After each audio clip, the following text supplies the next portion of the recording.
ভারতের সঙ্গে বাংলাদেশের বর্তমান কূটনৈতিক লড়াই। এই অবস্থায় বর্তমানে যদি ভারতের সঙ্গে বাংলাদেশের কূটনৈতিক সম্পর্ক রসাতলেও পৌঁছে যায়, তাহলেও একটা বিষয় থেকেই যাচ্ছে, ইউনূসের গ্রহণযোগ্যতা, সারা বিশ্বে তার অ্যাকসেপ্টেন্স। গ্রাম বাংলায় একটা প্রচলিত প্রবাদ আছে, বাপের উপরও বাপ থাকে। বাপের উপরেও যে বাপ থাকে তা এতদিন ভারতের প্রধানমন্ত্রী নরেন্দ্র মোদী টের পায়নি।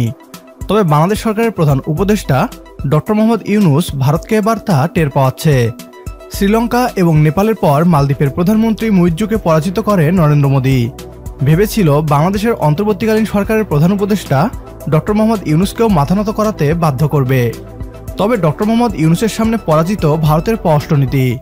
বাংলাদেশ সরকারের প্রধান উপদেষ্টা ডক্টর মোহাম্মদ ইউনূসের আন্তর্জাতিক রেপুটেশন উড়িয়ে দিয়েছে ভারতকে, এমনটাই দাবি করছে ভারতীয় পশ্চিমবাংলার মিডিয়া। পুরো বিশ্বজুড়ে ডক্টর মোহাম্মদ ইউনূসের জনপ্রিয়তা দেখে সুর নরম করে ফেলেছে নরেন্দ্র মোদী। নতুন বাংলাদেশের সাথে কূটনৈতিক লড়াই নয়, ভালো সম্পর্ক গড়তে চেয়ে এখন ডক্টর মোহাম্মদ ইউনূসের হাতে পায়ে ধরছে পশ্চিমবাংলার মিডিয়া। হঠাৎ কেন ডক্টর মোহাম্মদ ইউনূসকে নিয়ে গলার সুরে পরিবর্তন ভারতের? কিভাবে ডক্টর মোহাম্মদ ইউনূসের জনপ্রিয়তার কাছে উড়ে গেল ভারতের কূটনৈতিক চাপ? বিস্তারিত থাকছে বিডি টিউবের আজকের এই ভিডিওতে। প্রথমেই দেখে নেওয়া যাক কি বলছে ভারতীয় পশ্চিমবাংলার মিডিয়া। ভারতের সঙ্গে বাংলাদেশের কি অসম্ভব কূটনৈতিক লড়াই চলছে? এর প্রভাব দুই দেশের সম্পর্কে কতটা পড়ছে? এই ভারত বিরোধিতায় কি কাল হতে পারে বাংলাদেশের? সার্বিক উন্নয়ন এবং নিরাপত্তার প্রশ্নে ভারতকে কোন কারণে প্রয়োজন পদ্মাপাড়ের এই দেশের? তাহলে কি নিজেদের স্বার্থে ভারতের সঙ্গে কূটনৈতিক লড়াইয়ের ইতি ঘটিয়ে মধুর সম্পর্কের পথে হাঁটবে বাংলাদেশ? কিন্তু ভারতের সঙ্গে বাংলাদেশের বর্তমান কূটনৈতিক লড়াই, এই দুই দেশের সম্পর্ক, এর পাশাপাশি বাংলাদেশের সার্বিক উন্নয়ন এবং নিরাপত্তার প্রশ্নে ভারতকে কেন প্রয়োজন? আদানির বকেয়া বিদ্যুতের বিল নিয়ে মন কষাকষি, এটা যে দুই দেশের মধ্যে সম্পর্কের প্রভাব ফেলেছে তা বলাই বাহুল্য। তবে বাংলাদেশের সার্বিক উন্নয়ন এবং নিরাপত্তার প্রশ্নে ভারতকে কতটা প্রয়োজন পদ্মাপাড়ের এই দেশের? এই অবস্থায় বর্তমানে যদি ভারতের সঙ্গে বাংলাদেশের কূটনৈতিক সম্পর্ক রসাতলেও পৌঁছে যায়, তাহলেও একটা বিষয় থেকেই যাচ্ছে, সেটা হলো ইউনূসের গ্রহণযোগ্যতা, সারা বিশ্বে তার অ্যাকসেপ্টেন্স।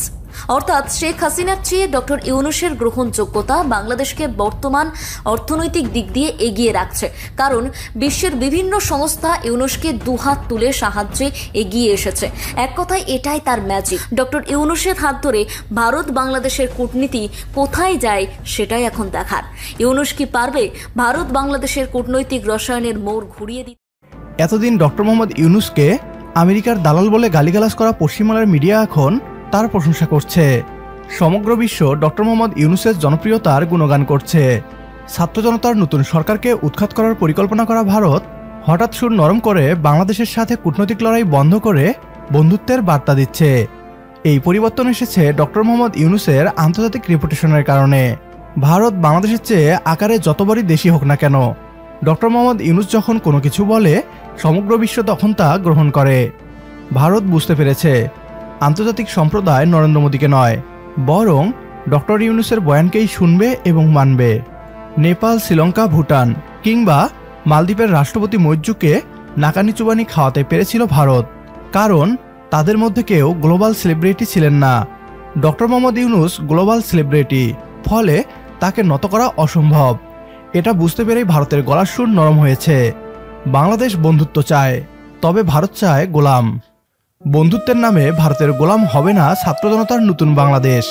একমত হলে কমেন্ট বক্সে ইয়েস লিখে জানিয়ে দিন আমাদের। সেই সাথে ভিডিও শেয়ার করে দেখার সুযোগ করে দিন আপনার বন্ধুদের। পরবর্তী ভিডিও দেখার আমন্ত্রণ জানিয়ে বিদায় নিচ্ছি আজ। আল্লাহ হাফেজ।